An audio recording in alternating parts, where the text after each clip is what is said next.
The Dyatlov Pass Incident 1959, Soviet Union. The expedition begins in January 1959. A group of 9 experienced hikers from the Ural Polytechnical Institute in the Soviet Union set out on a skiing expedition in the Ural Mountains. The group was led by Igor Dyatlov, a 23-year-old engineering student, and their goal was to reach Otorten Mountain.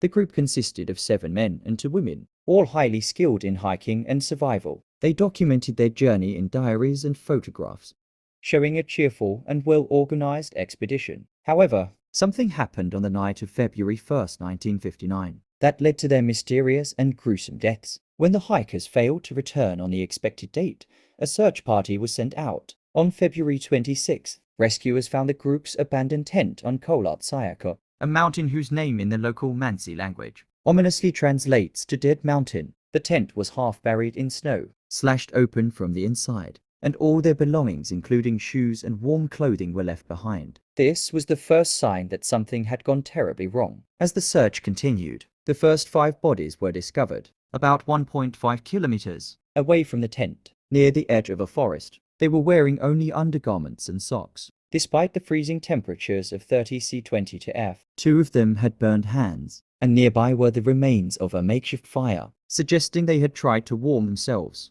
Over the next 2 months, the remaining 4 hikers were found deeper in the forest, partially buried under snow. Unlike the first 5, these bodies showed signs of severe trauma. 1 had a crushed skull, 2 had massive chest fractures, injuries similar to a car crash, yet with no external wounds. 1 woman, Lyudmila Dubinina, was missing her tongue, eyes, and part of her face. The theories: 1. Avalanche theory. Some believe an avalanche forced them to flee their tent in a panic, but there was no clear evidence of an avalanche. 2. Military experiments. Some suspect the group encountered secret Soviet weapons tests, such as parachute mines or infrasound weapons. 3. Paranormal or UFOs. Some point to reports of strange, glowing lights seen in the sky that night, suggesting they were victims of an unknown force. 4.